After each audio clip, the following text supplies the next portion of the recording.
যে নারী তিন জায়গায় যাবে তাদের ইবাদত কবুল হবে না, তাদের সব ইবাদত বরবাদ হয়ে যাবে। নবীজি সাল্লাল্লাহু আলাইহি সাল্লাম এই জায়গাগুলোতে যেতে নিষেধ করে দিয়েছেন।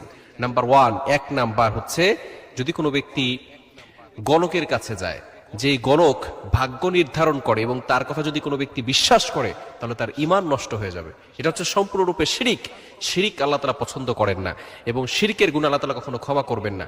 আল্লাহ তাআলা নিজেই বলে দিয়েছেন 5 নম্বর পারার 5 নম্বর পৃষ্ঠার 4-5 নম্বর লাইন সূরা নিসার 48 নম্বর আয়াতে আল্লাহ বলছেন, ইন্নাল্লাহা লা ইয়াগফিরু আন ইউশরাকা বিহি ওয়া ইয়াগফিরু মা দুনা যালিকা লিমান ইয়াশা। আল্লাহ তাআলা সব গুনাহ ক্ষমা করবেন, কিন্তু শিরকের গুনাহ আল্লাহ তাআলা কখনো ক্ষমা করবেন না।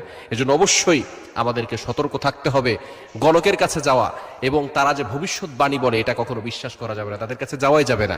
যারা গণকের কাছে যায়, নবী সাল্লাল্লাহু আলাইহি ওয়াসাল্লাম জানিয়ে দিয়েছেন 40 দিন ধরে তাদের নামাজ, তাদের রোজা, তাদের কোনো ইবাদত আল্লাহ তাআলা কবুল করেন না, অ্যাকসেপ্ট করেন না।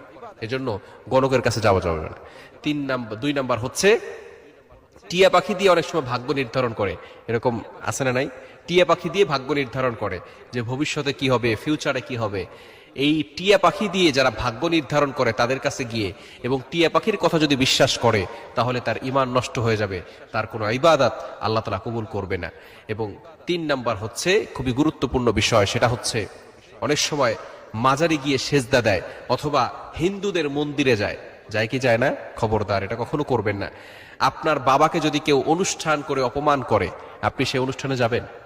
আপনার বাবাকে অনুষ্ঠান করে অপমান করা হচ্ছে, সেই অনুষ্ঠানে কি আপনি যাবেন? আপনি যাবেন না।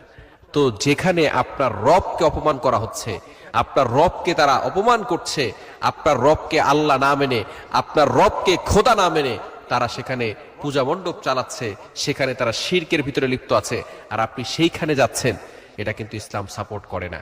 এই মেলা, যে সমস্ত মেলাগুলো আছে, এই মেলায় যাওয়া এবং শিরকি কাজবাজ করা, এই ধরনের কাজ করলে আল্লাহ পাক রব্বুল আলামিন ওই নারীর ইবাদত কবুল করবে না। এজন্য অবশ্যই আমাদেরকে শিরিক থেকে দূরে সরে আসতে হবে।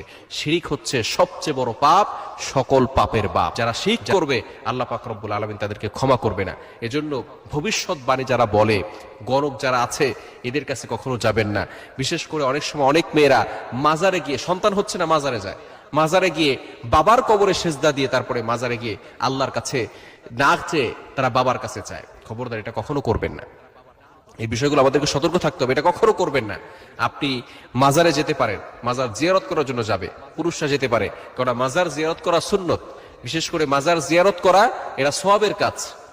আবু বকর সিদ্দিক রাদিয়াল্লাহু তাআলা নবী সাল্লাল্লাহু আলাইহি ওয়াসাল্লামের জিয়ারত করেছেন কিনা? এই যে আল্লাহর ওলি যারা আছেন তাদের কবর জিয়ারত করা কি?